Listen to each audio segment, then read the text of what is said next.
Okay. അസ്സലാമു അലൈക്കും. ബിസ്മില്ലാഹി അൽഹംദുലില്ലാഹി സ്വലാത്തു വസ്സലാമു അലാ റസൂലില്ലാഹ്.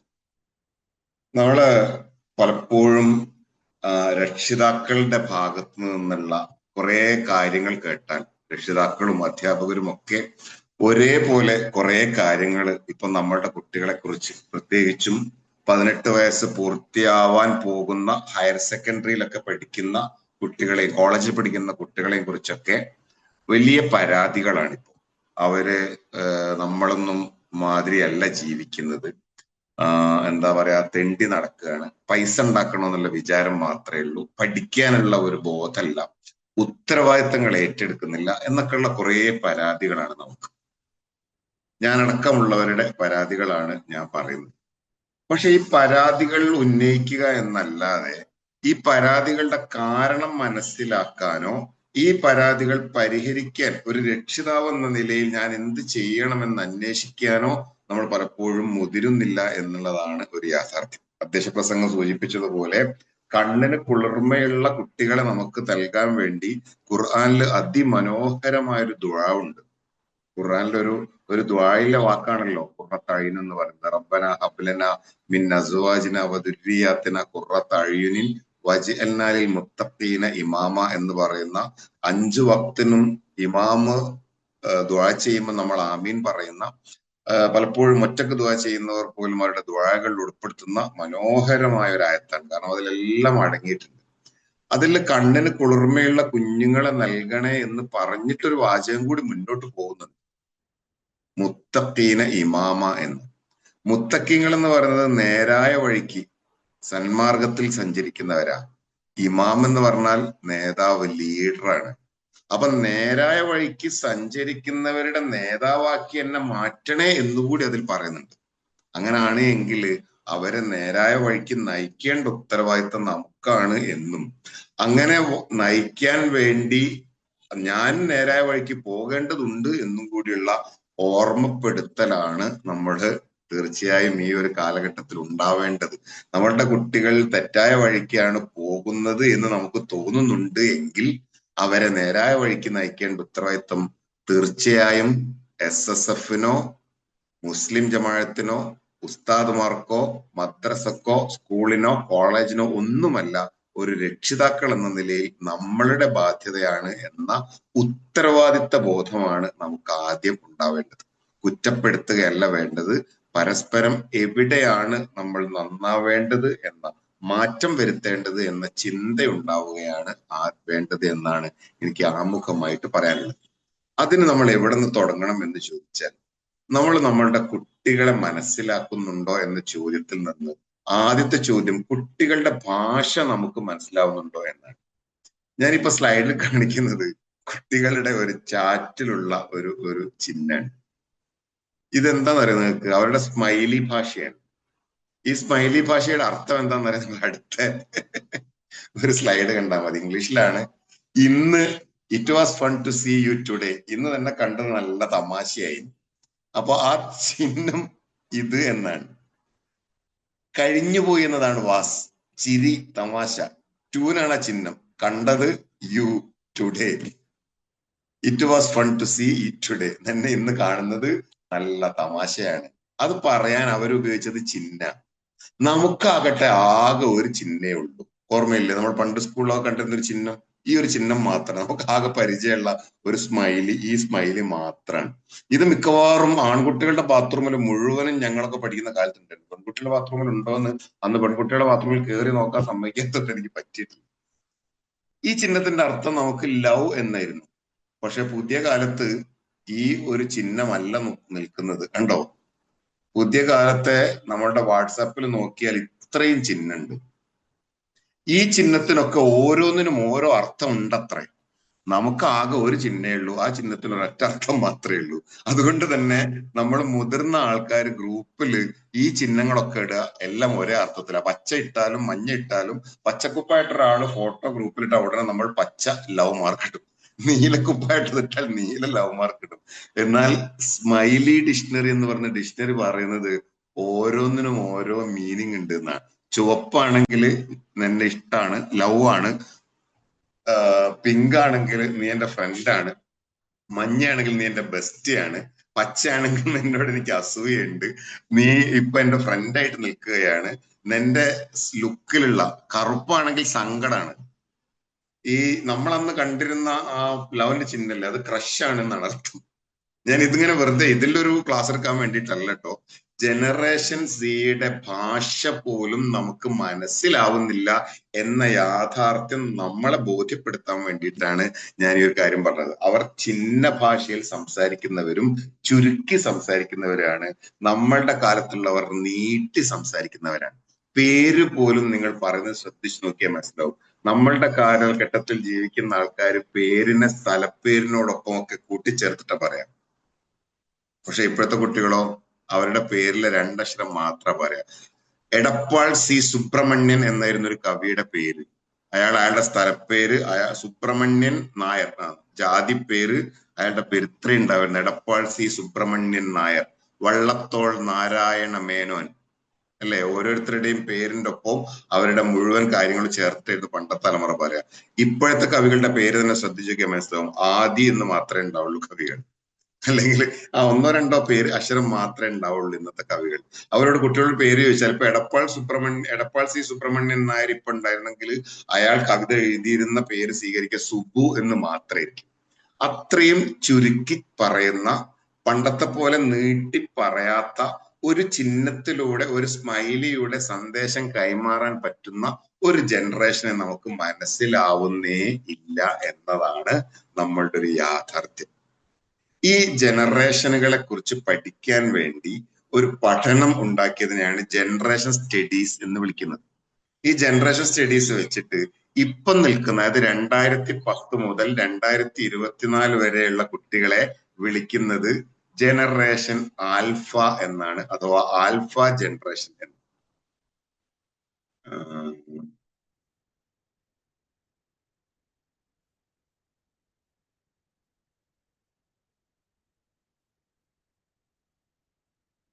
ഇത് 2020 എന്നതിൽ കാണിക്കാൻ കാരണം എന്താണെന്നറിയോ? അത് അതിന്റെ ഒരു എന്താ പറയാ, കുറച്ച് മുമ്പിറങ്ങിയ ഒരു ചിത്രം ഞാൻ അതേപോലെ കോപ്പി ചെയ്തുകൊണ്ടാണ്. അത് 24 വരെ അങ്ങനെയാണ്.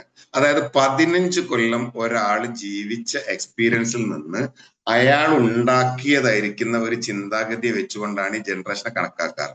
അങ്ങനെ കണക്കാക്കുമ്പോഴാണ് ഇപ്പോഴത്തെ ജനറേഷനെ ആൽഫ ജനറേഷൻ, അതായത് 2010 മുതൽ 2024 വരെയുള്ള 15 കൊല്ലത്തെ ആൾക്കാരെയാണ് ജനറേഷൻ ആൽഫ എന്ന് വിളിക്കുന്നത്. അതിന് തൊട്ടു മുമ്പുള്ള 94 മുതൽ 2012 വരെ, 2010 വരെ ജനിച്ച ആൾക്കാരെ വിളിക്കുന്ന പേരാണ് ജനറേഷൻ സി. അഥവാ ഇപ്പോ ഹയർ സെക്കൻഡറിയിലും കോളേജിലും ഒക്കെ പഠിക്കുന്ന കുട്ടികളെ വിളിക്കുന്ന പേരാണ് ജനറേഷൻ സി.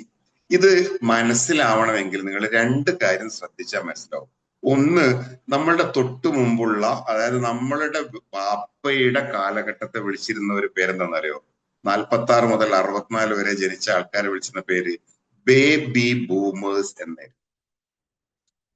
അതെന്തുകൊണ്ടാണ് എന്ന് ചോദിച്ചാൽ നിങ്ങൾക്ക് എന്താണ് ഈ പറയുന്ന ജനറേഷൻ സി എന്നതിന്റെ അർത്ഥം മനസ്സിലാവും. എന്തുകൊണ്ടാണ് ബേബി ബൂമേഴ്സ് എന്ന് വിളിക്കുന്നത്? ആ കാലഘട്ടത്തിലെ മനുഷ്യരെ നിങ്ങൾ നോക്കിയാൽ മനസ്സിലാക്കാവുന്ന ഒരു കാര്യം എന്താണെന്ന് വെച്ചാൽ, അന്ന് കുട്ടികളുടെ എണ്ണം ഒരു അഭിമാനമായിട്ട് പറയുന്ന ആൾക്കാര്, അതാണ് ബേബി ബൂമേഴ്സ്. മക്കൾ ഉണ്ടാക്കലായിരുന്നു അന്നത്തെ പ്രധാനപ്പെട്ട പരിപാടി. ദാരിദ്ര്യാണ്. എന്നാൽ പോലും എനിക്ക് മക്കളെ പോറ്റാനുള്ള കരുത്തില്ലല്ലോ എന്ന് വിചാരിച്ചിട്ട് ഒരാളും കുട്ടികളുടെ എണ്ണം കുറക്കുകയേയില്ല. എനിക്കറിയാവുന്ന ഒരു KSRTC ഡ്രൈവർ ഉണ്ട്. അദ്ദേഹത്തിന് 15 മക്കളുണ്ട്. അദ്ദേഹത്തിന്റെ 15ാമത്തെ മക്കളെ വിളിക്കുന്ന പേര് തന്നെ എന്താണെന്നറിയോ? എന്റെ KL15 അതാ പോകുന്നതാണ്.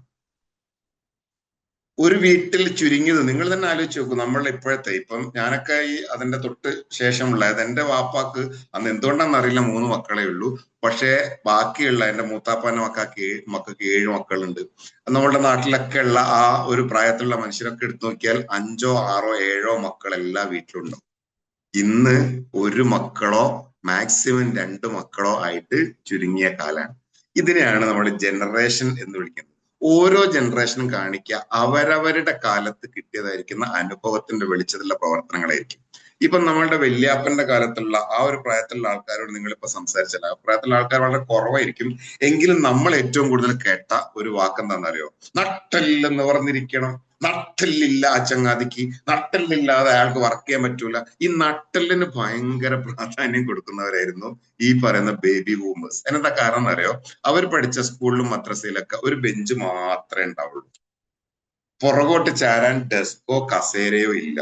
അപ്പൊ ഈ ബെഞ്ചിന്റെ മുകളിൽ ഇരിക്കുമ്പോ കൂനിക്കൂടിയിട്ടേക്ക് ഇരിക്കുക. ഇങ്ങനെ കൂനിക്കൂടി ഇരിക്കുന്ന ആൾക്കാരെ കാണുമ്പോഴേക്ക് ടീച്ചേഴ്സ് ഉടനെ വന്നിട്ട് പറയാം, നേരെ ഇരിക്കും, നട്ടല്ലെന്ന് പറഞ്ഞിരിക്കണം, നട്ടല്ലെന്ന് വരാത്തവര് നല്ലതല്ല എന്ന് അവർ കുട്ടിക്കാലത്ത് ഏറ്റവും കൂടുതൽ കേട്ടിട്ടുണ്ട്. അതുകൊണ്ട് അവരെപ്പോഴും പറഞ്ഞുകൊണ്ടിരിക്കുന്നത് നട്ടല്ലെന്ന് വരണം, നട്ടല്ലെന്ന് വരണം എന്നായിരിക്കും.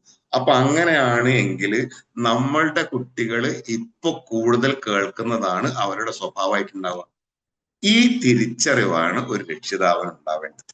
അപ്പൊ ജനറേഷൻ സി ഇപ്പൊ എന്താണ് കൂടുതൽ കേൾക്കുന്നത് എന്ന് പഠിച്ചാൽ അവർ കാണിക്കുന്ന സ്വഭാവത്തിൽ വന്ന മാറ്റം എന്താണെന്ന് നമുക്ക് മനസ്സിലാവും. ആ സ്വഭാവം മോശമാണ് എന്ന് നമുക്ക് തോന്നുന്നുണ്ട് എങ്കിൽ ആ സ്വഭാവം മാറ്റേണ്ടത് എന്താന്ന് ചോദിച്ചാൽ അവർ കേൾക്കുന്നതും അനുഭവിക്കുന്നതും മാറ്റേണ്ടി വരും. അത് നമുക്ക് സാധ്യമാണോ അല്ലേ എന്നാണ് നമ്മൾ ആലോചിക്കേണ്ടത്. അത് സാധ്യമാക്കാനുള്ള കുറെ പ്രവർത്തനങ്ങളിലാണ് നമ്മൾ ഇടപെടേണ്ടത്. സിമ്പിളാണ്. അപ്പോ ആ പ്രവർത്തനങ്ങൾ എടുത്തു നോക്കിയാൽ ഞങ്ങൾ എൻവയറമെന്റ് സ്റ്റഡി വെച്ചുകൊണ്ട്, സാഹചര്യങ്ങളുടെ പഠനം വെച്ചുകൊണ്ട് മിനിമം 3-4 തരത്തിലുള്ള മാറ്റങ്ങളിലൂടെയാണ് ഈ പറയുന്ന ജനറേഷൻ സി കടന്നുപോയത് എന്ന് മനസ്സിലാവും. അതിൽ ഒന്നാമത്തെ മാറ്റം നിയോ കൺസർവേറ്റിവിസം എന്നാണ് വിളിക്കുന്നത്. മുതിർന്നവർ തന്നെ ശരി വെച്ചു കൊടുക്കുന്ന പാരമ്പര്യവാദത്തിലേക്ക് നമ്മളുടെ കുട്ടികൾ ഇപ്പോൾ എത്തിക്കൊണ്ടിരിക്കുകയാണ്. അത് ഉണ്ടാക്കിയത് സോഷ്യൽ മീഡിയ ഇമ്പാക്റ്റ് ആണെന്ന് മാത്രം.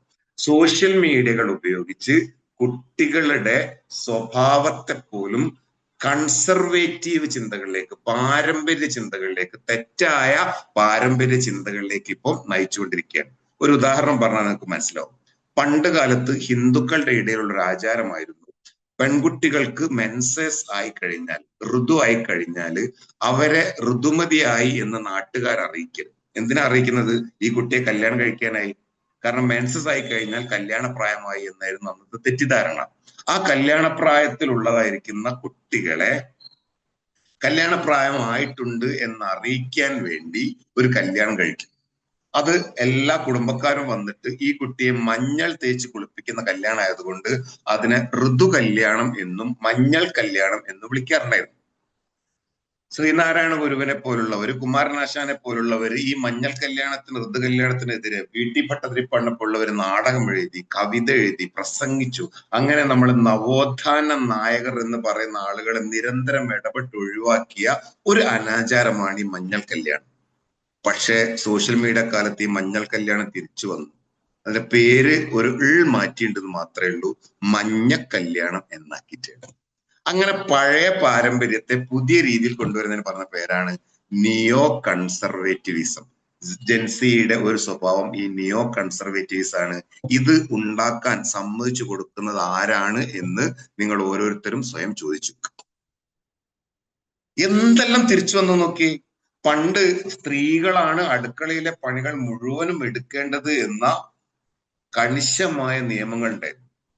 പുരുഷന്മാരല്ല, സ്ത്രീകളാണ് അടുക്കളയിൽ പണിയെടുക്കേണ്ടത്.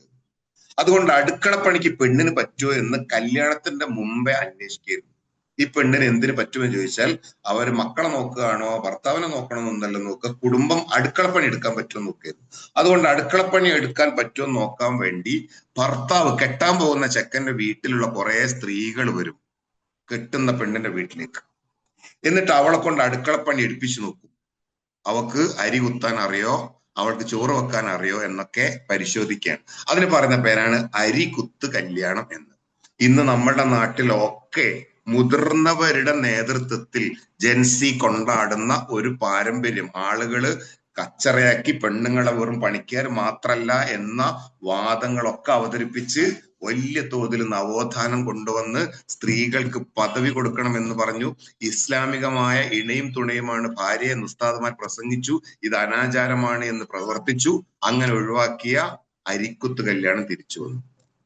അങ്ങനെ എന്തൊക്കെ സാധനങ്ങള് പരമ്പരയിൽ നിന്ന് ഒഴിവാക്കിയത് തിരിച്ചു വന്നു എന്നിങ്ങനെ നോക്കിയാൽ മനസ്സിലാവും. ഇനി പണ്ടൊക്കെ ഞങ്ങളുടെ കാലത്ത് കുയ്യാപ്പിളന്റെ വീട്ടിൽ പോയിട്ട് സൽക്കാരം എന്ന പേരിൽ ഒരു മുടിപ്പിക്കുന്ന സാധനം ഉണ്ടായിരുന്നു. ജനങ്ങൾ മുഴുവനും എതിർത്തിട്ടാണ് അത് ഇല്ലാതായത്. പക്ഷേ അതിപ്പോ തിരിച്ചു വന്നുകൊണ്ടിരിക്കുക. ഇങ്ങനെ ഓരോ സാധനവും തിരിച്ചു വരുന്നതിനെയാണ് നിയോ കൺസർവേറ്റിവിസം എന്ന് പറയാം. ഈ കാലത്ത് കുട്ടികൾ സോഷ്യൽ മീഡിയയിൽ ഉൽപ്പാദിപ്പിക്കാൻ വേണ്ടി അവർ എന്ത് തരത്തിലുള്ള പ്രശ്നങ്ങളിലേക്കും പോകും. ആരാണ് മാറ്റേണ്ടത്? സ്വയം ചോദിക്കുക. കുട്ടികളാണോ നമ്മളാണോ കുറ്റക്കാർ? പക്ഷെ ഒന്ന് നോക്ക്,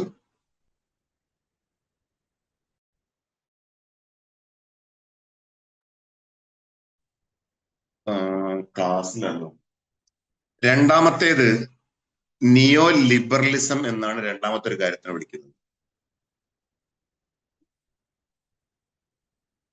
ആ നിയോ ലിബറലിസത്തിന്റെ പ്രത്യേകത എന്താന്ന് വെച്ചാല് എന്തും വാങ്ങാം, എന്തും വിൽക്കാം. നമ്മൾ വളർന്നു വന്നത്, അതായത് ഇപ്പോഴത്തെ +2 പാരന്റ്സ് വളർന്നു വന്നത് കൃഷി കണ്ടുകൊണ്ടായിരിക്കും. മിക്കവാറും വീടുകളില് ആ കൃഷി ഉണ്ടോ? പ്രസൻസ് തരാം.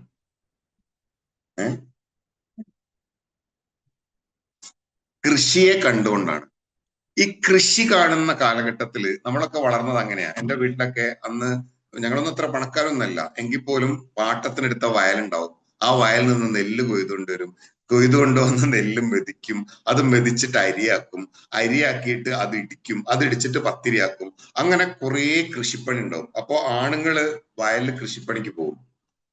പെണ്ണുങ്ങള് ആ സാധനങ്ങളൊക്കെ ഉണക്കുക, പിന്നെ നെല്ല് പിന്നെ പുഴുങ്ങുക, അത് പരമ്പായിലിട്ട് ഉണക്കുക. ഇതൊക്കെ പെണ്ണുങ്ങളുടെ പണിയാ. ഇതിലെ കോഴിയും കാക്കയും നോക്കുക, അത് കുട്ടികളുടെ പണിയാ. ഒരു വീട്ടിൽ എല്ലാവരും കൂടി ചേർന്നിട്ടായിരിക്കും ഒരു സാധനം ഉണ്ടാക്കുക. അത് ഇടിച്ച് പൊടിയാക്കി പത്തിരിയാക്കിയിട്ടാണ് ഞങ്ങൾ തിന്നത്. എന്നാൽ അടുത്ത ഒരു കാലഘട്ടത്തിലേക്ക് വന്നപ്പോ, അപ്പൊ എന്റെ വല്യുമ്മാന്റെ കാലത്ത് ഈ നെല്ല് കുത്തി അരിയാക്കി പൊടിച്ച് പത്തിരി തിന്നേണ്ടിയിരുന്നു. എന്നാൽ ഉമ്മാന്റെ കാലത്തേക്ക് വന്നപ്പോ അത് കടയിൽ കൊണ്ടുപോയി, കടയിൽ നിന്ന് പച്ചരി വാങ്ങി കൊണ്ടുവരും, കടയിൽ തന്നെ കൊണ്ടുപോയി പൊടിപ്പിക്കും. ഉമ്മയാണ് അതൊന്ന് വറക്കുക. അത് വറുത്തിട്ട് അത് തിളച്ച വെള്ളം ഒഴിച്ചിട്ട് പത്തിരിയാക്കി എടുത്തുന്നു. എന്നാൽ അടുത്തൊരു ജനറേഷൻ വന്നപ്പോ പത്തിരിപ്പൊടി വാങ്ങാൻ തുടങ്ങി. ഇപ്പൊ എന്റെ ഭാര്യക്ക് ഏത് പത്തിരിപ്പൊടിയാണ് നല്ലതെന്ന് മാത്രം ആലോചിച്ചാൽ മതി. കൃഷിയെ കുറിച്ച് ആലോചിക്കേണ്ട, വയലിനെ കുറിച്ച് ആലോചിക്കേണ്ട, ഏതാണ് അജ്മിയാണോ ബോധിനിയാണോ PK ആണോ മലയിലാണോ ഏതാണ് നല്ലത് എന്ന് ആലോചിച്ചാൽ മാത്രം പോരെ. ഇപ്പോ നമ്മളുടെ കുട്ടികൾ കാണുന്ന ലോകത്ത് നമ്മൾ എന്താ കാണുന്നത്? പത്തിരി വാങ്ങുന്ന കാലത്താണ്. അതിനെ വിളിക്കുന്ന പേരാണ് കൺസ്യൂമർ കാലം എന്ന്. എന്തും വാങ്ങാൻ പറ്റും. നമ്മളൊന്നും ഉണ്ടാക്കണ്ട, ചേമ്പും ചേനയും ഉണ്ടാക്കണ്ട, വാങ്ങാൻ കിട്ടും. പച്ച വെള്ളം പോലും വാങ്ങാൻ പറ്റുന്ന കാലത്തെയാണ് നിയോ ലിബറലിസം അല്ലെങ്കിൽ കൺസ്യൂമർ കാലം എന്ന് വിളിക്കുന്നത്. ഈ കൺസ്യൂമർ കാലത്തെ കുട്ടിക്ക് എന്തും വാങ്ങാൻ പറ്റുമെങ്കിൽ ആ കുട്ടിയുടെ ഏറ്റവും വലിയ ആഗ്രഹം എന്തായിരിക്കും? വാങ്ങാനുള്ള പണം ഉണ്ടാക്കണം. ഈ ചിന്തയാണ് ഭയങ്കര ശക്തമായിട്ട് കുട്ടികൾ ഉണ്ടാക്കുക. അതുകൊണ്ട് തന്നെ ഇപ്പോൾ കൗമാരത്തിലെത്തിയ, ഇപ്പോൾ കോളേജിൽ പഠിക്കുന്ന കുട്ടികൾ ഒരു പക്ഷേ നമ്മളോട് ഏറ്റവും കൂടുതൽ പറയുക പൈസ ഉണ്ടാക്കണം, പൈസ ഉണ്ടാക്കണം, പൈസ ഉണ്ടാക്കണം, ബിസിനസ്സുകാരാവണം, ബിസിനസ്സുകാരാവണം. ആരാ അവരങ്ങനെ ആക്കിയത്? പൈസ അല്ല, പൈസ അല്ല, പൈസ ഉണ്ടായാൽ അങ്ങനെ ചെയ്യായിരുന്നു, പൈസ ഉണ്ടായാൽ അങ്ങനെ ചെയ്യായിരുന്നു എന്ന് പറയുന്ന നമ്മളല്ലേ? പണം പ്രധാനമായ ഒരു കാലത്ത് ജീവിച്ചത് നമ്മളല്ലേ? ഇനി ഒരു 10 വർഷം കഴിയുമ്പോൾ പണം ഇത്ര പ്രധാനമായി തീരൂ? നിങ്ങൾ ആലോചിച്ച് നോക്കിയേ. കാരണം ടെക്നോളജി വളരും തോറും പണത്തിന്റെ ചെലവ് കുറഞ്ഞു വരിക. ഇനി അടുത്ത ജനറേഷന് വേണ്ടത് എന്താണെന്നറിയോ? വ്യത്യസ്തമായ രീതിയിൽ ചിന്തിക്കുന്ന ആൾക്കാരെയാണ്. ഇതുവരെ, അതായത് ഒരു യന്ത്രത്തിന് ചിന്തിക്കാൻ പറ്റാത്ത രീതിയിൽ ചിന്തിക്കുന്ന ആൾക്കാരെയാണ്. അങ്ങനെയുള്ള ആളുകളെ ഉണ്ടാക്കാൻ നമ്മൾക്ക് പറ്റിയിട്ടില്ല എങ്കിൽ, അഥവാ നല്ല വിദ്യാഭ്യാസം നമുക്ക് കൊടുക്കാൻ പറ്റിയിട്ടില്ലെങ്കിൽ നാളെ നമ്മൾ ഖേദിക്കുമെന്ന് ഞാൻ ഉറപ്പ് പറഞ്ഞുതരാം. കാരണം എന്താണെന്നറിയോ? നമ്മളുടെ ജനറേഷൻ വിചാരിച്ചിരുന്നത് പറമ്പാണ്, തേങ്ങയാണ് വലുത് എന്നായിരുന്നു നമ്മളുടെ ബാപ്പ വിചാരിച്ചിരുന്നത്. പക്ഷെ ആ പറമ്പും തേങ്ങയും കൊണ്ട് ഇന്നൊരാൾക്ക് ജീവിക്കാൻ പറ്റുമോ? അത്രയും കൂടുതൽ പറമ്പൊക്കെ ഉള്ളവർക്ക് ജീവിക്കാൻ പറ്റിയിരിക്കും അല്ലേ? നമ്മൾ ജോലിക്ക് പോകേണ്ടി വന്നത് എന്തുകൊണ്ടാണ്? ഉപ്പയുടെ സമ്പാദ്യം എന്നെ ജീവിക്കാൻ സഹായിക്കാത്തത് കൊണ്ടായിരിക്കും. അങ്ങനെയാണെങ്കിൽ നമ്മളുടെ സമ്പാദ്യം നമ്മളുടെ മക്കളെ കൊണ്ട് ജീവിക്കാൻ പറ്റാത്ത സാഹചര്യം വരും. അതെന്താണെന്നറിയോ? പണമാണ് സമ്പാദ്യം എന്ന് വിചാരിച്ച് പണമുള്ളവർ കുറെ ഉണ്ടാക്കി വെക്കും. പക്ഷെ അതുകൊണ്ട് മക്കൾക്ക് ജീവിക്കാൻ പറ്റൂല. അഥവാ അവർക്ക് വേണമെങ്കിൽ നല്ല പൈസ ഉണ്ടെങ്കിൽ അവർ ബുദ്ധി പണം കൊടുത്ത് വാങ്ങാൻ പറ്റും. കാരണം ഇനി വരാൻ പോകുന്ന ഒരു ലോകത്ത് ഏറ്റവും വലിയ ചെലവേറിയ വസ്തുവായിട്ട് വിദ്യാഭ്യാസവും ഇന്റലിജൻസും മാറാൻ പോവാ. അതിന്റെ ലക്ഷണം കണ്ടു തുടങ്ങി. ഈ വർഷത്തെ 2024-25 കാലഘട്ടത്തിലെ ഏറ്റവും കൂടുതൽ ശമ്പളം വാങ്ങുന്ന ചെറുപ്പക്കാരൻ IIT ഖരഗ്പൂരിൽ നിന്ന് MBA കഴിഞ്ഞ ബിടെക് കഴിഞ്ഞ ചെറുപ്പക്കാരനാ. അവൻ വാങ്ങുന്ന ശമ്പളം എത്ര നിങ്ങൾക്ക് 4,03,430 രൂപ. 4.3 കോഴ്സ്. അത് 1,29,000 രൂപ ഒരു ദിവസ ശമ്പളം. അതെന്തിനാണെന്നറിയോ? ആ കമ്പനിക്ക് വേണ്ട പുതിയ ഐഡിയാസ് പറഞ്ഞു കൊടുക്കാൻ. ആ ബുദ്ധിയാണ് അയാളുടെ ശമ്പളമായി മാറുന്നത്. അതുകൊണ്ട് എഡ്യൂക്കേഷനും ബുദ്ധിയും ഇമ്പോർട്ടന്റ് ആവുന്ന ഒരു കാലത്തേക്കാണ് നമ്മളെ മക്കൾ പോകുന്നത്. അവർ പറയുന്നത് കേട്ട് പൈസ ഉണ്ടാക്കാൻ നമ്മൾ പറഞ്ഞയച്ചാൽ, അവർ പറയുന്നത് കേട്ട് കച്ചവടത്തിന് നമ്മൾ പറഞ്ഞയച്ചാൽ ഇപ്പൊ പൈസ ഉണ്ടാവും. ഭാവിയിൽ അവര് അന്ന് എന്നെ പഠിപ്പിക്കാഞ്ഞിട്ടല്ലേ എന്ന് നമ്മളുടെ മുഖത്ത് നോക്കി ചോദിക്കുന്ന കാലം വരും. കാരണം നിയോ ലിബറലിസത്തിന്റെയും നിയോ കൺസർവേറ്റിസത്തിന്റെയും അടുത്ത വളർച്ചയെ കുറിച്ചുള്ള പഠനങ്ങൾ പറയുന്നതാണ്. ഇനി മൂന്നാമത്തേത് നമ്മളുടെ റിലേഷൻഷിപ്പിൽ വന്ന മാറ്റാണ്. രക്ഷിതാക്കളും കുട്ടികളും തമ്മിലുള്ള ബന്ധത്തിൽ വലിയ തോതിൽ മാറ്റം വന്നു.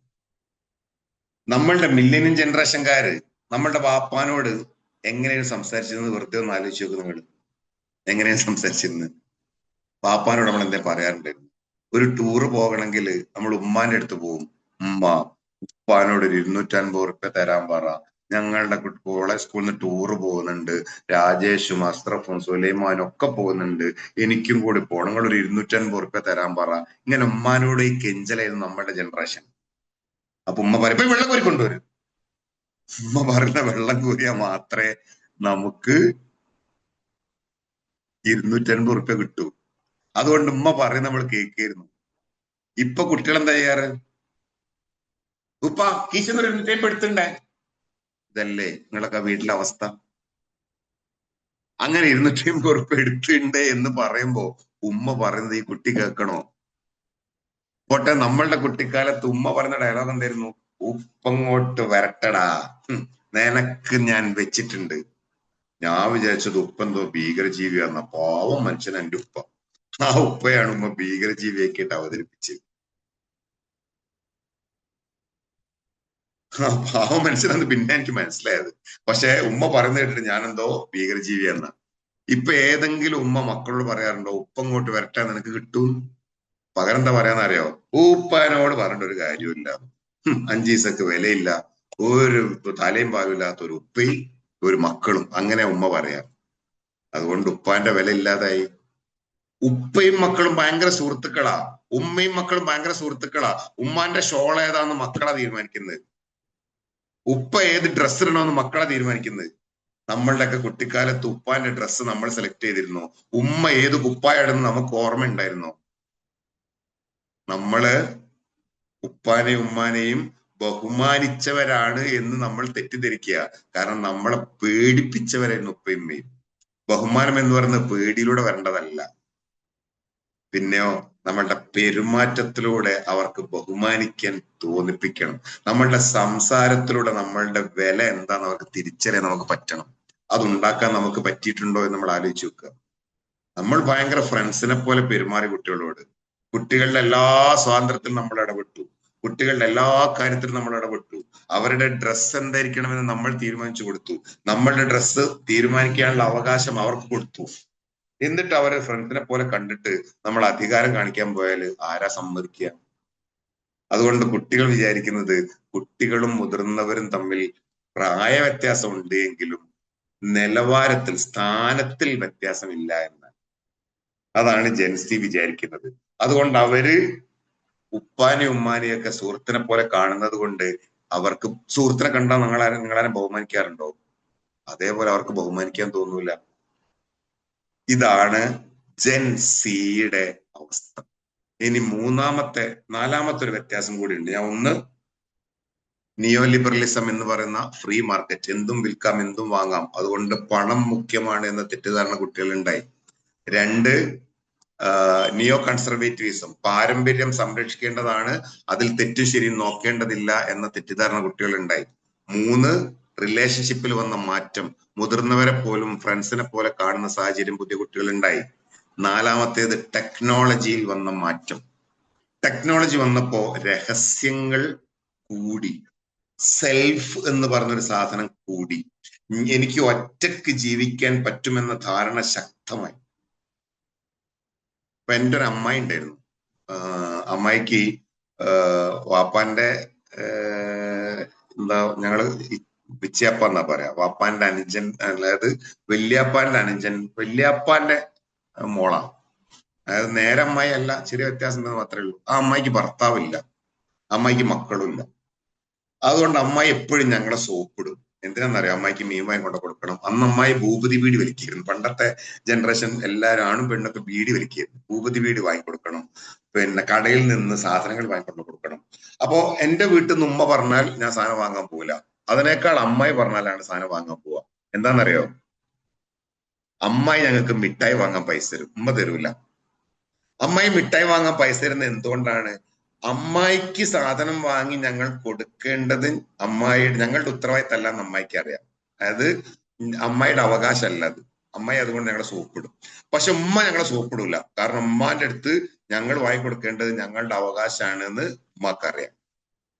ഇന്നത്തെ കാലത്ത് ആ അമ്മായി ജീവിച്ചിരിക്കുന്നുണ്ടായിരുന്നുവെങ്കിൽ ഞങ്ങൾക്ക് മിഠായി വാങ്ങാൻ പൈസ തരുമെന്ന് നിങ്ങൾക്ക് തോന്നുന്നുണ്ടോ? നിങ്ങൾ ആരെങ്കിലൊക്കെ എന്തെങ്കിലുമൊക്കെ മറുപടി കൂടി ഇങ്ങനെ ടൈപ്പ് ചെയ്തൊക്കെ ഇട്ടാൽ എനിക്കൊരു സുഖമാട്ടോ. നിങ്ങൾ ആരും കേൾക്കുന്നുണ്ടെന്ന് എനിക്ക് തോന്നുന്നു.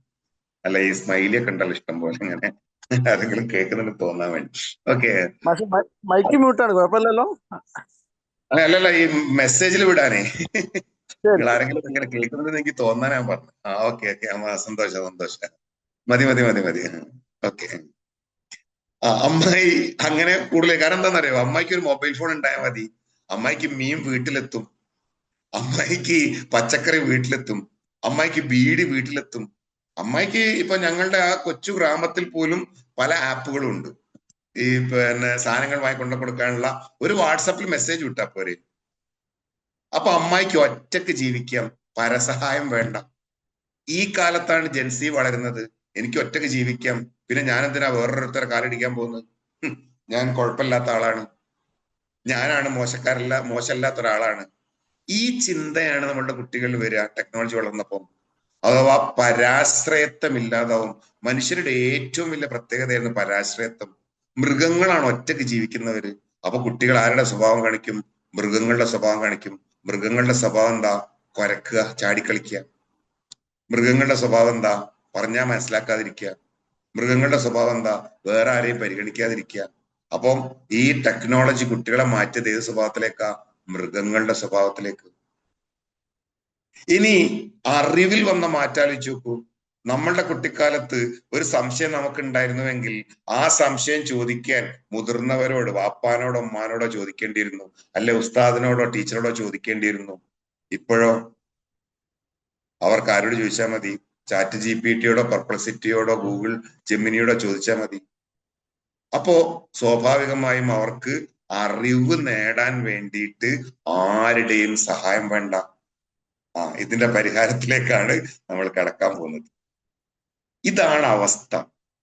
അഥവാ കുട്ടികൾ ഇങ്ങനെ ആയതല്ല, ഇങ്ങനെ ആവാനുള്ള സാഹചര്യത്തിൽ വളർന്നതാണ്. ഈ സാഹചര്യത്തിൽ വളരുന്ന ഘട്ടത്തിൽ രക്ഷിതാക്കൾ കൂടുതൽ ജാഗരൂകരാകേണ്ടതുണ്ട്. ഒന്നാമതായി നമ്മൾ ചെയ്യേണ്ടത് എന്ത് എന്ന് ചോദിച്ചാൽ, ആരാണ് രക്ഷിതാവ് എന്ന് കുട്ടിയെ ബോധ്യപ്പെടുത്തേണ്ടതുണ്ട്. ഒന്നാമത്തെ ഉത്തരവാദിത്വം അതാണ്. പരിഹാരത്തിലേക്കാണ് ഞാൻ കടക്കുന്നത്. ഒന്നാമത്തെ ഉത്തരവാദിത്വം ആരാണ് രക്ഷിതാവ് എന്ന് ബോധ്യപ്പെടുത്തണം. 2, വിദ്യാഭ്യാസത്തിന്റെ പ്രാധാന്യത്തെക്കുറിച്ച് നമ്മളും ബോധ്യപ്പെടണം, നിരന്തരം അത് അവരോട് സംസാരിക്കണം.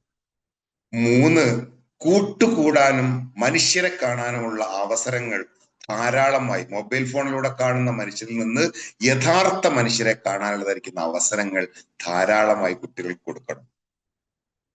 പ്രവർത്തനങ്ങളെ കുട്ടികളെ പ്രേരിപ്പിക്കണം. ഇപ്പൊ നമ്മൾ വളർന്നൊരു കാലത്തെ ഈ പറഞ്ഞ 4 കാര്യവും നമ്മൾ എങ്ങനെ വന്നു എന്ന് ഞാൻ പറഞ്ഞുതരാം. 1, നമ്മൾ പരാശ്രയരായി തീർന്ന എന്തുകൊണ്ടാണ്? ഒരു കല്യാണം നടക്കുമ്പോൾ ആ കല്യാണത്തിന് എല്ലാവർക്കും പണി ഉണ്ടായിരുന്നു. ആണുങ്ങള് കവുങ്ങ് വെട്ടാൻ പോകും, എന്നിട്ട് അത് ചീന്തിയിട്ട് പല രൂപത്തിലാക്കും, അത് കുഴിച്ചിടും, എന്നിട്ട് അതിന്റെ മുകളിൽ പനയോലയോ ഓലയോ വെച്ച് കിട്ടും. പന്തലിടൽ എന്ന് പറയുന്നത് ആഴ്ചകൾക്ക് മുമ്പേ തുടങ്ങും. പെണ്ണുങ്ങൾ ഈ ഓലയൊക്കെ മെടഞ്ഞു കൊടുക്കും. ഒരു 4 ദിവസം മുൻപേ പെണ്ണുങ്ങൾ വന്നിട്ട് ഈ അരിയിലെ കല്ലും മണിയും പെറുക്കൽ ഒരു പ്രധാന പണിയായിരുന്നു. കുട്ടികൾക്ക് പനമ്പട്ട വെട്ടുക, വർണ്ണക്കടലാസ് ഉണ്ടാക്കുക, അങ്ങനെ ഒരു കല്യാണം നടക്കുമ്പോ എല്ലാവർക്കും പണിയാണ്. ഇപ്പൊ ആർക്കും പണിയില്ല, പോവുക തിന്നുക. കാലം അറിയാണ്ടില്ലേ? ഞങ്ങളുടെ കുട്ടിക്കാലത്ത് ഉത്തരവാദിത്തങ്ങൾ ഞങ്ങൾ ഏൽപ്പിച്ചിരുന്നു. കടയിൽ പോവുക, സാധനം വാങ്ങുക, ഇതൊക്കെ കുട്ടികളുടെ ഉത്തരവാദിത്തമായിരുന്നു. വൈകുന്നേരം കൊടുമ്പിരി കൊണ്ട പിന്നെ കളി നടക്കുമ്പോഴായിരിക്കും ഉമ്മാന്റെ വിളി വരിക, പീടിയെ പോണം പീടിയെ പോണം. എന്നും ഉമ്മാനെ പ്രാക്കിയിട്ടാ പീടിയെ പോവുക. സാധനങ്ങൾ വാങ്ങാൻ ഞങ്ങളുടെ ഉത്തരവാദിത്തമായിരുന്നു. അന്ന് കല്യാണത്തിന്റെ അന്ന് ചോറ് കൊടുക്കുന്ന കലോറയിൽ കുട്ടികൾ കയറിക്കും. എന്നിട്ടോ ആദ്യം ഒരു ജഗ്ഗ തരിക വെള്ളം ഒഴിച്ചെടുക്കാൻ. പിന്നെ കുറച്ചുകൂടി വലുതാവുമ്പോ ചോറ് കൊണ്ട കൊടുക്കാൻ സംഭവിക്കും. കുറച്ചുകൂടെ വലുതാവുമ്പോ കലറയിലെ, ഞങ്ങളുടെ നാട്ടിലെ കലോറയിൽ തടാ ഹുസൈൻ എന്ന് പറഞ്ഞ ആളായിരുന്നു കലോറയിലെ മെയിൻ ആളാവുക. ആ മെയിൻ ആളാവുന്നത് വരെ നമുക്ക് വളരാം. പക്ഷെ ഇപ്പൊ ഒന്നും അവസരമില്ല. അപ്പോ ഒന്നാമത് ചെയ്യേണ്ട പണി എന്താ ചോദിച്ചാൽ, നമ്മളുടെ കുട്ടികളെ ഉത്തരവാദിത്തങ്ങൾ ഏൽപ്പിക്കുക. ഒന്ന്, കടയിൽ പോയി സാധനങ്ങൾ വാങ്ങാൻ അവരെ നിർബന്ധിക്കുക. നമ്മൾ പോയിട്ടാണ് വാങ്ങുന്നതെങ്കിൽ പോലും പണം അവർ കൊടുപ്പിക്കുക. അത് തിരിച്ച് അതൊരു 12 വയസ്സ് മുതൽ നമ്മൾ ചെയ്യേണ്ടതാണ്. അപ്പോഴാണ് അവർക്ക് സാമ്പത്തിക ക്രയവിക്രയം, പണത്തിന്റെ മൂല്യം എന്താണ് എന്ന് മനസ്സിലാവുക. അവർ സാധനങ്ങൾ വാങ്ങട്ടെ.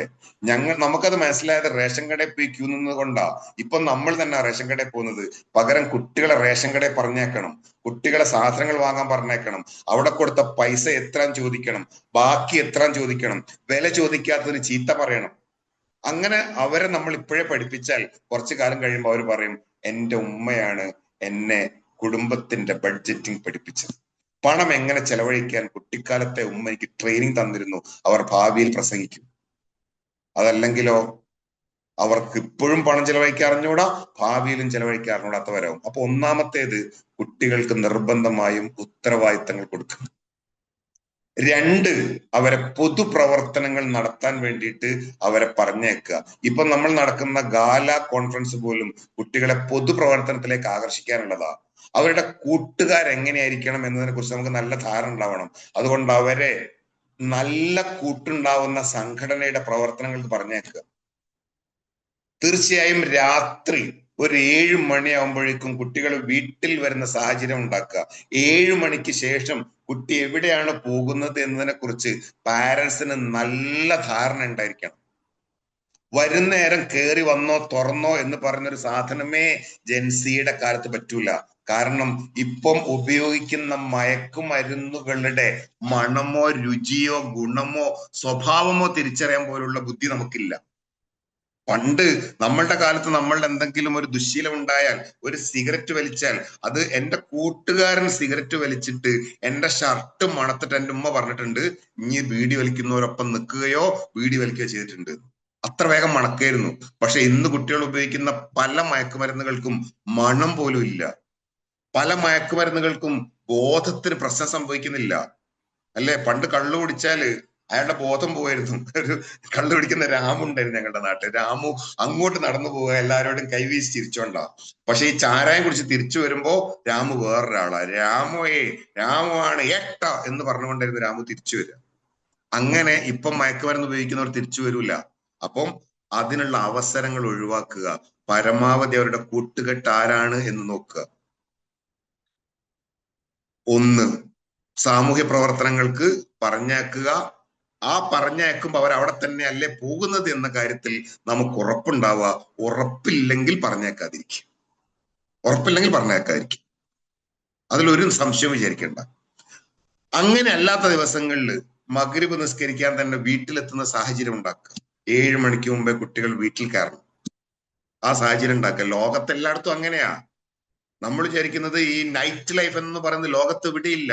അമേരിക്കയിലില്ല, ഫിൻലാൻഡിലില്ല. പിന്നെ നമ്മൾ എന്തിനാ കൊണ്ടുവരുന്നത്?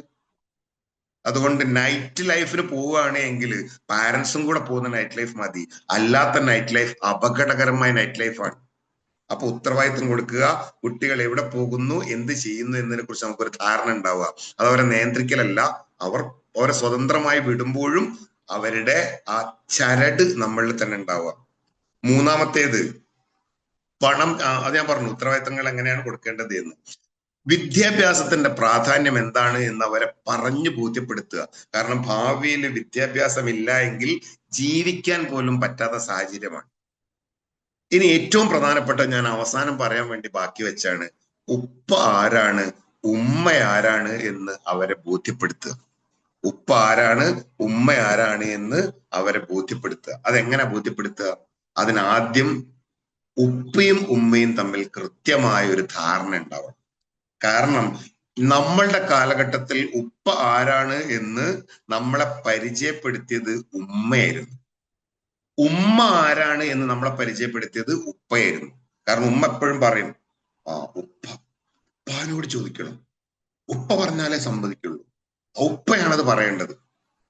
ഉമ്മ എപ്പോഴും പറയും ഉപ്പയാണ് പ്രധാനം. എന്നാൽ ഉപ്പ എപ്പോഴും പറയുന്നതെന്നറിയോ? ഉമ്മാനോട് ചോദിക്കും.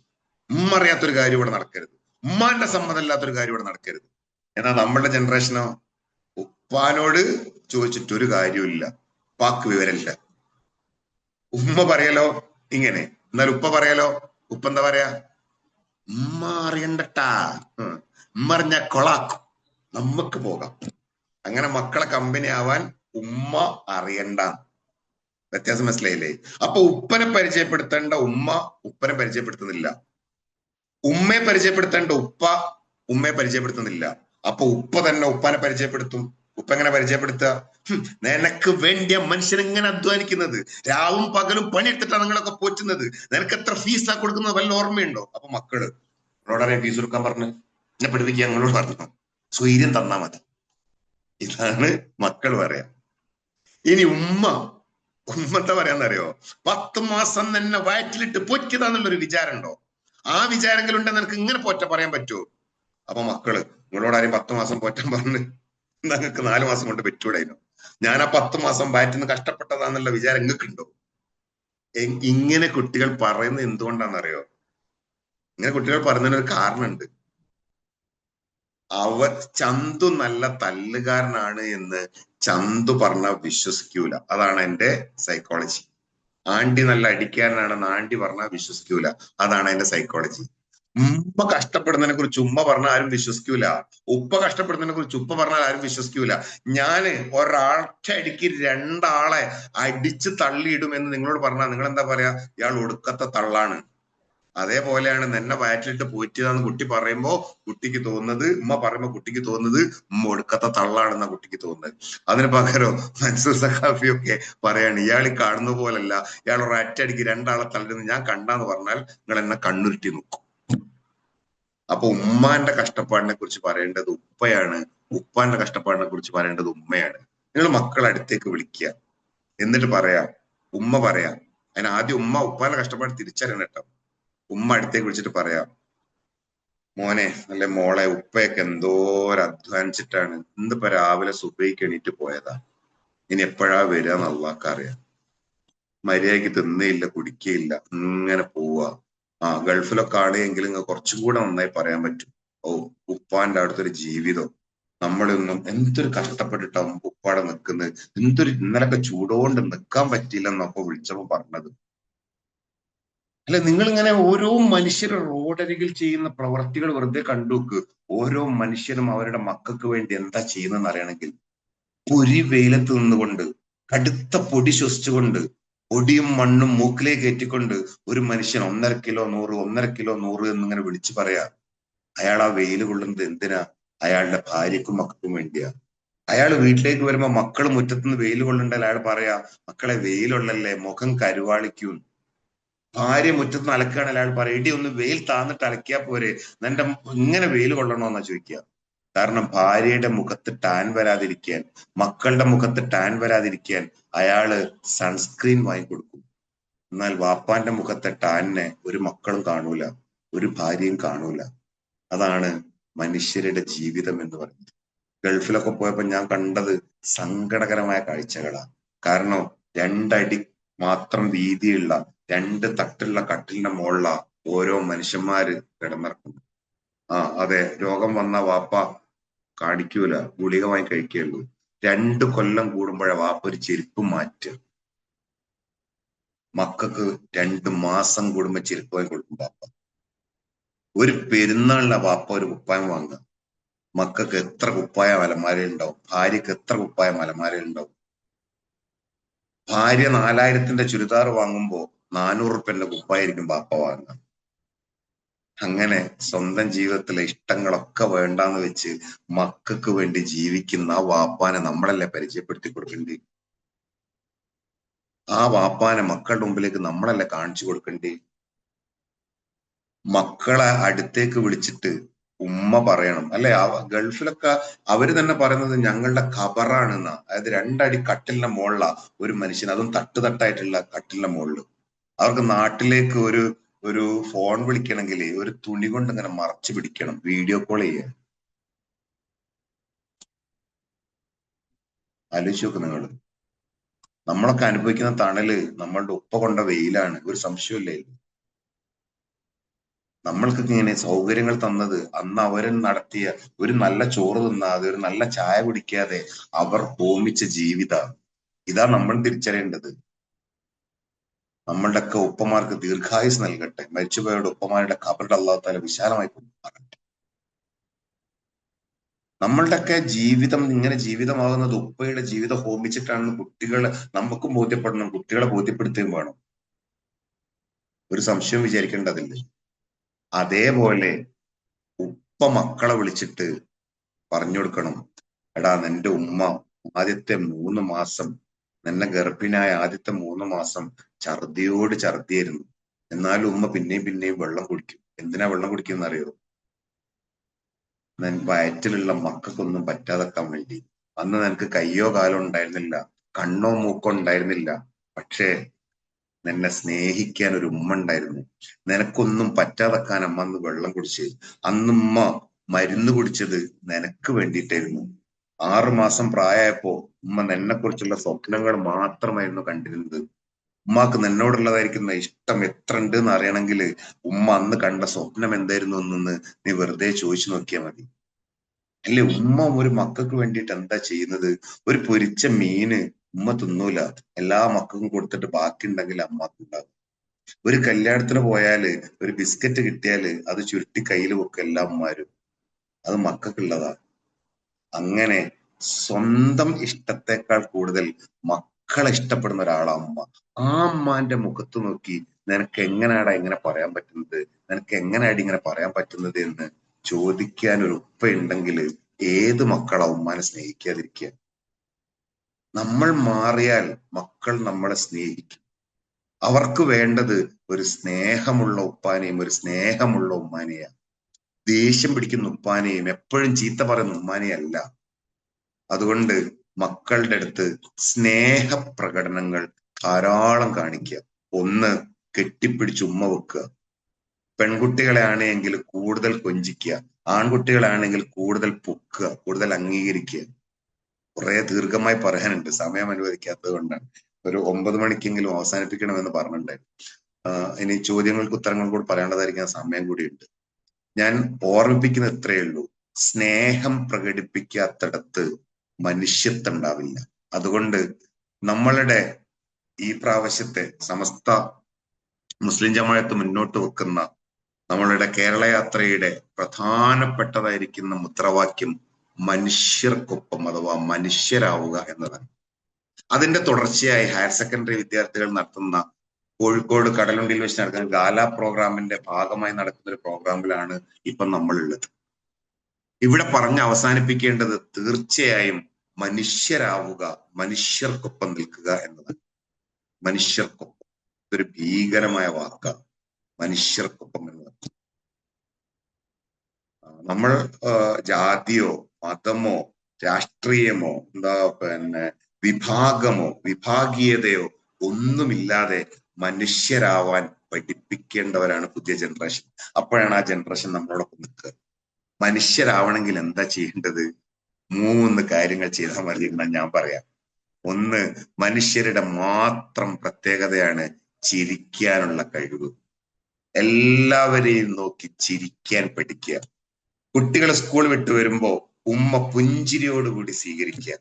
ഭർത്താവ് ജോലി കഴിഞ്ഞ് വരുമ്പോ ഭാര്യ പുഞ്ചിരിയോടുകൂടി സ്വീകരിക്കുക. ഭാര്യയെ കാണുമ്പോ ഭർത്താവ് പുഞ്ചിരിയോടുകൂടി സ്വീകരിക്കുക. കാരണം മൃഗങ്ങളാണ് ആദ്യം ചാടിക്കളിക്കല്. ആദ്യം ചാടിക്കളിക്കല് മൃഗങ്ങളാ. ഇവിടെ നോക്കിയേ, ഒരു സിംഹത്തിന്റെ മുമ്പിലേക്ക് പോയാല് സട കുടഞ്ഞ് അലറും. ആനയുടെ അടുത്തേക്ക് പോയാല് തുമ്പിക്കൈ വിടർത്തി ചിഹ്നം വിളിക്കും. ഒരു പൂച്ചയുടെ അടുത്തേക്ക് പോയാൽ പോലും രണ്ട് കാലും മുന്നോട്ട് വെച്ച് വാലൊക്കെ വളച്ചു പിടിക്കും. എന്നാൽ ഒരു മനുഷ്യന്റെ അടുത്തേക്ക് പോയാല് പുഞ്ചിരിയോടെ സ്വീകരിക്കും. അല്ലെ? ഒരു പോത്തിനെ കണ്ട വേറൊരു പോത്ത് ഹായ് എന്തൊക്കെ ഉണ്ടെന്ന് ചോദിക്കൂല. പലപ്പോഴും പല പോത്തുകൾ അങ്ങനെ ആയി പോകുന്നത് കൊണ്ടാണ്. നിങ്ങൾ പോത്താവാതിരിക്കുക, മനുഷ്യരാവുക. സ്കൂൾ വിട്ട് കുട്ടികൾ വരുമ്പോ ഇന്നും നേരം വെക്കില്ലേ, ഞാനാണ് വന്നതില്ലേ എന്ന് ചാടിക്കളിക്കല് പരക്കുന്ന സ്വഭാവം മൃഗങ്ങൾക്കാണ്. അതിന് പകരം എന്റെ രാജകുമാരൻ വരുന്നു, എന്റെ രാജകുമാരി വരുന്നു എന്ന് പുഞ്ചിരിയോടെ സ്വീകരിക്കുക. ഒന്നാമത്തെ അതാണ് മനുഷ്യരാവുക. രണ്ടാമത്തേത്, മനുഷ്യർക്ക് മാത്രമേ ഒരു കാര്യം പറഞ്ഞാൽ മനസ്സിലാവുള്ളൂ. എനിക്ക് വിശക്കുന്നു എന്ന് പറഞ്ഞാൽ എന്താ നിങ്ങൾക്ക് മനസ്സിലാവും. ഞാൻ അസ്വസ്ഥനാണ് എന്ന് പറഞ്ഞാൽ എന്താ നിങ്ങൾക്ക് മനസ്സിലാവും. ഞാൻ ആകെ പേടിക്കുന്നു എന്ന് പറഞ്ഞാൽ എന്താ നിങ്ങൾക്ക് മനസ്സിലാവും. അതുകൊണ്ട് കുട്ടികൾ പറയുന്നത് മനസ്സിലാക്കാൻ ശ്രമിക്കുക. പ്രത്യേകിച്ചും ഈ കൗമാരപ്രായത്തിലെ ജെൻസി കുട്ടികൾക്ക് കുറേ കാര്യങ്ങളില് പിന്നെ എന്താ സംസാരിക്കാനുണ്ട്. അത് കേട്ടിരിക്കാൻ ആളെ ആവശ്യമുണ്ട്. നമ്മൾ അവർക്ക് കേട്ടിരിക്കുന്നവരായി മാറുക. സംസാരിക്കാനില്ലെങ്കിൽ അവർ അസ്വസ്ഥരാകും. അവർ മൊബൈൽ ഫോണിൽ കൂടുതൽ സമയം ചെലവഴിക്കും. കണ്ടിരിക്കുന്നവരായി മാറും. അതുകൊണ്ട് കേട്ടിരിക്കുന്നവരായി മാറുക. 3, മനുഷ്യരുടെ മാത്രം പ്രത്യേകതയാണ് മറ്റുള്ളവരെ പരിഗണിക്കുക എന്ന് പറയുന്നത്. കുട്ടികളെ നമ്മൾ പരിഗണിക്കുമ്പോൾ, മുതിർന്നവരെ നമ്മൾ പരിഗണിക്കുമ്പോൾ, ഉമ്മാനെ നമ്മൾ പരിഗണിക്കുന്നത് കാണുമ്പോൾ, ഉപ്പാനെ നമ്മൾ പരിഗണിക്കുന്നത് കാണുമ്പോഴാണ് കുട്ടികൾ നമ്മളെ പരിഗണിക്കാൻ പഠിക്കുക. അതുകൊണ്ട് ഉമ്മാനെ നമ്മൾ പരിഗണിക്കുക, ഉപ്പാനെ നമ്മൾ പരിഗണിക്കുക. അവിടെ ഒരു മുസ്ലിമിന് 2 ഉമ്മയും 3 ഉപ്പയുണ്ട് എന്നാണ്. കാരണം മുസ്ലിങ്ങൾക്ക് മരുമോനും മരുമകളും അമ്മായിയമ്മയും അമ്മായിയച്ഛനും ഒന്നുമില്ല. അതൊക്കെ ഹിന്ദുക്കൾക്കൊക്കെ ഉള്ളൂ, അമ്മായിയച്ഛനും മരുമോളും അമ്മായിയമ്മയും ഒക്കെ. പകരമുള്ളതാരാ? ഉമ്മയും ബാപ്പയാ. എന്റെ ഭാര്യയുടെ ഉമ്മ എന്റെ ഉമ്മയാ. ഞാൻ തൊട്ടാൽ ഒതുമുറിയാത്ത ഉമ്മ. എന്റെ ഭാര്യയെ ഞാൻ ഒഴിവാക്കിയാലും എന്റെ ഭാര്യയുടെ ഉമ്മ എനിക്ക് ഒഴിവാക്കാൻ പറ്റൂല. കാരണം അത് എന്റെ ഉമ്മയാണ്.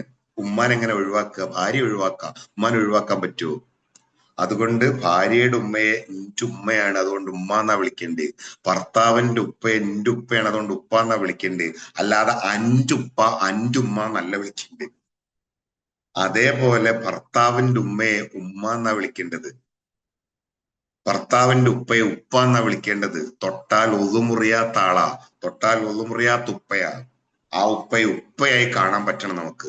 ആ ഉമ്മയെ ഉമ്മയായിട്ട് കാണാൻ പറ്റണം നമുക്ക്. ഉമ്മയെ പോലെ കാണാൻ നമുക്ക് പറ്റുമ്പോ നമ്മളുടെ മക്കൾ നമ്മളുടെ ആകുന്ന ഉമ്മയെ കണ്ടു കൊതിക്കും. പക്ഷെ ആ ഉമ്മയാവാതെ പോകുക നമ്മളുടെ ഒരു കാലത്ത്. നിങ്ങൾ ശ്രദ്ധിച്ചാൽ മനസ്സിലാവും. സ്വന്തം ഉമ്മ, ഭർത്താവിന്റെ ഉമ്മ തള്ള. ഇത് തള്ളയാവത് എന്തുകൊണ്ടാണെന്നറിയോ? സ്വന്തം മകളെക്കാൾ, നിങ്ങള് അമ്മായിയമ്മമാര് വീട്ടിലുള്ളവരാണെങ്കിൽ ഇപ്പോ സ്പീക്കറാക്കി അവരെ കേൾപ്പിച്ചത്. കാരണം സ്വന്തം മകളെക്കാൾ പരിഗണിക്കേണ്ടത് മകന്റെ ഭാര്യയാ. അതാണ് ദീന്. സ്വന്തം മകളെക്കാൾ നോക്കണം മകന്റെ ഭാര്യ. മരുമകളല്ല, മകന്റെ ഭാര്യയാണ് ഏറ്റവും നല്ല മോള്. സ്വന്തം മോളേക്കാൾ. കാരണം സ്വന്തം മോള് അവകാശപ്പെട്ടവളാ. ഉമ്മാനെ നോക്കാനും ഉമ്മാന്റെ പരിഗണന കിട്ടാനും ഒക്കെ അവകാശപ്പെട്ടവളാ. എന്നാൽ മകന്റെ മകൾ അവകാശപ്പെട്ടവളല്ല, നിയമത്തിലൂടെ വന്നവളാ. അപ്പൊ അവരെയല്ലേ കൂടുതൽ നോക്കണ്ടി. ദീനിൽ കൂടിയവർക്കല്ലേ പോരിശ കൂടുതൽ ഉണ്ടാവുക. ജന്മനാ ദീനിലുള്ളവരെക്കാൾ പോരിശ ദീനിൽ കൂടിയവർക്കല്ലേ. അതേപോലെ ജന്മനാ മകളായവരെക്കാൾ പോരിശ ഉണ്ടാവുക മകളായി കൂടിയവൾക്കാ. അതുകൊണ്ട് സ്വന്തം മോളേക്കാൾ പരിഗണിക്കണം മകന്റെ ഭാര്യയെ. ഇത് നമ്മുടെ നാട്ടിലൊരു പ്രത്യേകത എന്താണെന്നറിയോ? സ്വന്തം മോള് പെരുന്നാളിന് വന്നില്ലെങ്കിൽ ഉമ്മാന്റെ ഒരു ഡയലോഗാ, അവിടുത്തെ തള്ള വിട്ടിണ്ടാവില്ല, അതുകൊണ്ടായിരിക്കും വരാത്തത്. അപ്പൊ ഇവിടത്തെ മോള്, എന്നാ അമ്മേ ഞാൻ പോട്ടെ, ഇങ്ങോട്ട് ഓലൊക്കെ ഇങ്ങോട്ട് വരുമ്പോ നീ പായ. അപ്പൊ ഇവിടത്തെ തള്ളയോ? അതുകൊണ്ട് അവിടുത്തെ തള്ള ആകുന്നത് പോലെ ഇവിടുത്തെ തള്ളയും ആവുമെന്ന് സ്വയം ഇവാലുവേറ്റ് ചെയ്യുക. അപ്പൊ നമ്മള് നല്ല ഉമ്മയും നല്ല ബാപ്പയും നല്ല മോളും നല്ല മോനും ഒക്കെ ആയിട്ട് ഒരു കുടുംബം വരുമ്പോ അത് കണ്ടു വളരുന്ന കുട്ടികള് അതിന് നന്നാവും. ഞാൻ പറഞ്ഞത് ഇത്രയേ ഉള്ളൂ. സാഹചര്യവും പാരമ്പര്യവുമാണ് ഒരു കുട്ടിയുടെ സ്വഭാവത്തെ നിശ്ചയിക്കുന്നത്. പാരമ്പര്യം മാറ്റാൻ നമുക്ക് പറ്റൂല. വാപ്പാനെയും മനേനും മാറ്റാൻ പറ്റുമോ? നമുക്ക് മാറ്റാൻ പറ്റുക സാഹചര്യം മാത്രമാണ്. നമ്മളുടെ കുട്ടികളെ നല്ല സാഹചര്യങ്ങൾ ഒരുക്കി കൊടുക്കുക, അവർക്ക് നല്ല അറിവിന്റെ സാഹചര്യങ്ങൾ ഒരുക്കി കൊടുക്കുക, അവർക്ക് നല്ല അനുഭവം കണ്ട സാഹചര്യങ്ങൾ ഒരുക്കി കൊടുക്കുക, അതിനു വേണ്ട സന്ദർഭങ്ങളിലേക്കും സ്ഥലങ്ങളിലേക്കും വിടുക. ഇത് നിങ്ങൾ ഓർമ്മിപ്പിക്കാനാണ് ഇന്ന് ഇങ്ങനെ ഒരു യോഗം ചേർന്നത് തന്നെ. അതുകൊണ്ട് കുട്ടികൾക്ക് അനുഭവങ്ങളുടെയും അറിവിന്റെയും സാഹചര്യം ഒരുക്കുന്ന ഒരു ഒരു ഒരു കോൺഫറൻസ് എന്ന് വിളിക്കാവുന്ന ഒന്നാണ് ഗാല എന്ന് പറയുന്നത്. അതിനെക്കുറിച്ചുള്ള കൂടുതൽ ഡീറ്റെയിൽസ് അതിന്റെ സംഘാടകർ നിങ്ങളോട് പറയും. അവിടെ നടക്കുന്നത് ക്ലാസ്സുകൾ മാത്രമല്ല, കുട്ടികൾക്ക് അറിവിനെ ഒരു ഉത്സവമാക്കി മാറ്റാൻ പറ്റുന്ന, അറിവിനെ ഒരു എന്റർടൈൻമെന്റ് ഉള്ള, കാരണം പുതിയ ജനറേഷന്റെ ഒരു പ്രത്യേകത എന്റർടൈൻമെന്റിനാണ് അവർ മുൻതൂക്കം കൊടുക്കുന്നത് എന്നാണ്. അങ്ങനെയാണ് എങ്കിൽ എന്റർടൈൻമെന്റിലൂടെ അറിവ് കൊടുക്കാൻ, എന്റർടൈൻമെന്റിലൂടെ ദീൻ പഠിപ്പിക്കാനുള്ള അവസരങ്ങളെയാണ് ഗാല ഒരുക്കിയിട്ടുള്ളത്. ആ ഒരു സാഹചര്യങ്ങളിലൊക്കെ പറഞ്ഞയച്ച് കുട്ടികളെ ഇത്തരത്തിലുള്ള പൊതുവെ സമൂഹത്തിന് ഗുണമുണ്ടാകുന്ന, രാഷ്ട്രത്തിന് നന്മയുണ്ടാവുന്ന ധാർമ്മിക മൂല്യങ്ങളിൽ ഊന്നി പ്രവർത്തിക്കുന്ന സംഘടനകളിലൊക്കെ പ്രവർത്തിപ്പിച്ച് അതിനൊക്കെ പോകുമ്പോഴും വരുമ്പോഴും അതിനെ പ്രോത്സാഹിപ്പിക്കുന്നതോടൊപ്പം അതിന് തന്നെയല്ലേ പോകുന്നത് എന്ന കാര്യം ഉറപ്പിച്ച് മുന്നോട്ട് പോകാൻ നമ്മുടെ രക്ഷിതാക്കൾ തയ്യാറാവുക. ചില സംശയങ്ങൾ ഉണ്ടെങ്കിൽ അത് ചോദിക്കാനും ഈ ഗാലയെ കുറിച്ചുള്ള വിശദീകരണങ്ങൾ തരാനും കൂടി കുറഞ്ഞ സമയം കൂടി നമുക്ക് ഈ ഒരു യോഗത്തിൽ തുടരാം. അത് കഴിഞ്ഞ് നമുക്ക് അവസാനിപ്പിക്കാം. ഇത്രയും സമയം എന്നെ കേട്ടിരുന്നതിനുള്ള എല്ലാ നന്ദിയും അറിയിക്കുന്നു. നമ്മളുടെ മക്കളെയൊക്കെ നമ്മളുടെ നല്ല സ്നേഹമുള്ളതായിരിക്കുന്ന മക്കളാക്കി നമ്മളുടെ മക്കളെയൊക്കെ മാറ്റി അള്ളാഹു താല തെരുമാറാവട്ടെ. നമ്മളിൽ നിന്ന് നമ്മളൊക്കെ മാതാപിതാക്കളോട് നല്ല സ്നേഹമുള്ള മക്കളെ നമ്മളെയും മാറ്റി തെരുമാറാവട്ടെ. നമ്മളിൽ നിന്ന് മരിച്ചുപോയ മാതാപിതാക്കളുടെ ഒക്കെ ഖബറിടത്തെ അള്ളാഹു താല വിശാലമായി കൊടുക്കുമാറാവട്ടെ. ഈ സദസ്സിന്റെ ഒക്കെ ഒരു നന്മ കൊണ്ട് അവരുടെ ഖബറിടത്തിൽ എന്തെങ്കിലും അതാപുകൾ ഉണ്ടെങ്കിൽ അതെല്ലാം നീക്കി കൊടുക്കുമാറാവട്ടെ. സ്നേഹമുള്ള മക്കളായി നമ്മളെയും നമ്മളുടെ മക്കളെയും വളർത്താൻ അള്ളാഹു താല തൗഫീഖ് നൽകുമാറാകട്ടെ. ഈ പ്രാർത്ഥനകൾ ആശംസ അർപ്പിച്ചുകൊണ്ട് ഏതെങ്കിലും തരത്തിലുള്ള സംശയങ്ങൾ ഉണ്ടെങ്കിൽ അതിന് മറുപടി കൂടി പറയാനുള്ള സമയം ബാക്കി വെച്ചുകൊണ്ട് ഞാൻ അവസാനിപ്പിക്കുന്നു. ആമീൻ യാ റബ്ബൽ ആലമീൻ.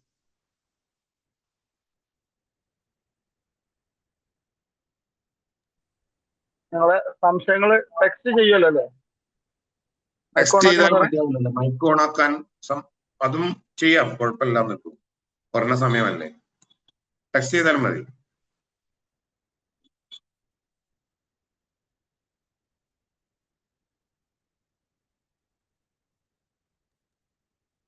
മൈക്ക് ഓണാക്കേണ്ടവർക്ക് ഓണാക്കാം. അതിലൊരു ചോദ്യം വന്നിട്ടുണ്ട്. പ്ലസ് 1-ൽ പഠിക്കുന്ന കുട്ടിക്ക് ഫോൺ വാങ്ങിക്കൊടുക്കാൻ നിർബന്ധിക്കുന്നു, എന്താണ് ചെയ്യേണ്ടത് കൂട്ടുകാർക്കല്ലാണ്ട്? ഇപ്പോ ഈ ഒരു ജനറേഷന്റെ വലിയ പ്രത്യേകത എന്ന് പറയുന്നത് എന്താന്ന് വെച്ചാല്, അതായത് ഞാൻ പറഞ്ഞില്ലേ, പ്രീ ഫ്രണ്ടൽ ലോബ് എന്ന് പറഞ്ഞൊരു സാധനമുണ്ട് തലച്ചോറിൽ. ശരിയും തെറ്റും തിരിച്ചറിയാനുള്ള കപ്പാസിറ്റി അതാണ് നൽകുന്നത്. അത് 18 വയസ്സായാലേ ഉണ്ടാവുള്ളൂ. 18 കഴിഞ്ഞിട്ടാണ് ലോകത്തെല്ലായിടത്തും രക്ഷിതാക്കൾ ഫോൺ വാങ്ങിക്കൊടുക്കുക. കാരണം 18 കഴിയുമ്പോഴാണ് ശരിയും തെറ്റും തിരിച്ചറിയാനുള്ള കപ്പാസിറ്റി ഉണ്ടാവുക. ആ ഒരു പ്രശ്നം ഉള്ളത് കൊണ്ട് തന്നെ 18-ന് മുൻപേ ഫോൺ കൊടുക്കരുത് എന്ന് മാത്രമാണ് ഞാൻ പറയാ. ഇത് ഞാൻ മാത്രമല്ല, ഇങ്ങനെ പറയുന്ന ഒരു രാജ്യം തന്നെയുണ്ട്. ഓസ്ട്രേലിയ എന്നാണ് ആ രാജ്യത്തിന്റെ പേര്. ഓസ്ട്രേലിയയിലെ പാർലമെന്റിൽ ഒരു ബില്ല് പാസ്സാക്കിയിട്ടുണ്ട്. 18 വയസ്സിലുള്ള കുട്ടികൾ സ്മാർട്ട് ഫോൺ ഉപയോഗിക്കുകയാണ് എങ്കിൽ 50,000 പൗണ്ട് ഫൈൻ കൊടുക്കണം. കാരണം അത്രയും മാരകമായ രീതിയിൽ കുട്ടികളെ സ്വാധീനിക്കാൻ ഈ ഫോൺ കാരണമാകുന്ന എന്തുകൊണ്ടാണ്. അതുകൊണ്ട് സ്വന്തം ഫോൺ വാങ്ങിക്കൊടുക്കൽ ഒരിക്കലും ഈ പ്രായത്തിൽ ഉചിതമല്ല. പക്ഷെ അവർക്ക് പഠിക്കാൻ വേണ്ടിയിട്ട് ഒരു ദിവസം പർട്ടിക്കുലർ ടൈമിൽ നമ്മളുടെ ഫോൺ കൊടുക്കാവുന്നതാണ്. അതെങ്ങനെ കൊടുക്കണം എന്നതിന് നിങ്ങൾ യൂട്യൂബ് അടിച്ചു നോക്കിയാൽ ഗൂഗിൾ ഫാമിലി എന്ന് പറയുന്ന ഒരു ആപ്പൊക്കെ ഉണ്ട്. കുട്ടികളുടെ ഫോൺ നിയന്ത്രിക്കാനുള്ളതായിരിക്കുന്ന ഒരു ആപ്പാണ് അത്. ഒരു പർട്ടിക്കുലർ ടൈം ടേബിൾ വെച്ചിട്ട് അത് കൊടുക്കാവുള്ളൂ എന്നതാണ് എൻ്റെ ഒരു നിർദ്ദേശം. ഈ ശരിയും തെറ്റും തിരിച്ചറിയാൻ കഴിയാത്തത് കൊണ്ട് തന്നെ 18 വയസ്സ് വരെയുള്ള കുട്ടികളുടെ ശരി കൂട്ടുകാർ ചെയ്യുന്നതായിരിക്കും. അപ്പൊ എല്ലാവർക്കും ഉണ്ട് എന്നതാണ് അവരുടെ ശരിയായിട്ട് തോന്നുന്നത്. ഒരുപാട് കുട്ടികൾ കള്ളു കുടിക്കുന്നുണ്ട്. അപ്പൊ എല്ലാവരും കള്ളു കുടിക്കുന്നു, നമ്മളുടെ മക്കൾ കള്ളു വാങ്ങി കൊടുക്കാവോ എന്ന ചോദ്യം പോലെ തന്നെയാണ് ഈ ചോദ്യത്തെ പരിഗണിക്കുന്നത്. ഒരുപാട് കുട്ടികളെ കള്ളു കുടിക്കും, ഒരുപാട് കുട്ടികൾ സിഗരറ്റ് വലിക്കുന്നത് ഞാൻ കണ്ടിട്ടുണ്ട്. അപ്പൊ ഞാനൊരു പാക്കറ്റ് സിഗരറ്റ് എന്റെ മക്കൾ വാങ്ങി കൊടുക്കും.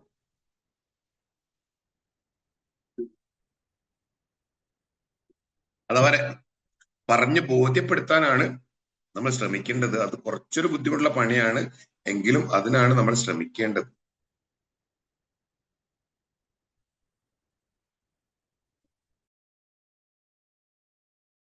ഒന്ന് ആപ്പിന്റെ പേര് ഗൂഗിൾ ഫാമിലി എന്നാണ്. പിന്നെ എല്ലാ ഫോണിലും ഗൂഗിൾ വെൽബീങ് എന്ന് പറഞ്ഞ സാധനമുണ്ട്. ഗൂഗിൾ അല്ല, സോറി, ഡിജിറ്റൽ വെൽബീങ്. നമ്മൾ അതിനെ കുറിച്ചാണ് അവയർനെസ് ആവേണ്ടത്. നമുക്ക് നമ്മളെ തന്നെ നിയന്ത്രിക്കാനും കുട്ടികളെ നിയന്ത്രിക്കാനും എല്ലാമുള്ള ഒരു സംവിധാനമാണ് സെറ്റിംഗ്സിൽ പോയാൽ കാണുന്ന വെൽബീങ്, ഡിജിറ്റൽ വെൽബീങ് എന്ന് പറയുന്ന ഒരു സംവിധാനം എല്ലാ ഫോണിലും ഉണ്ട്.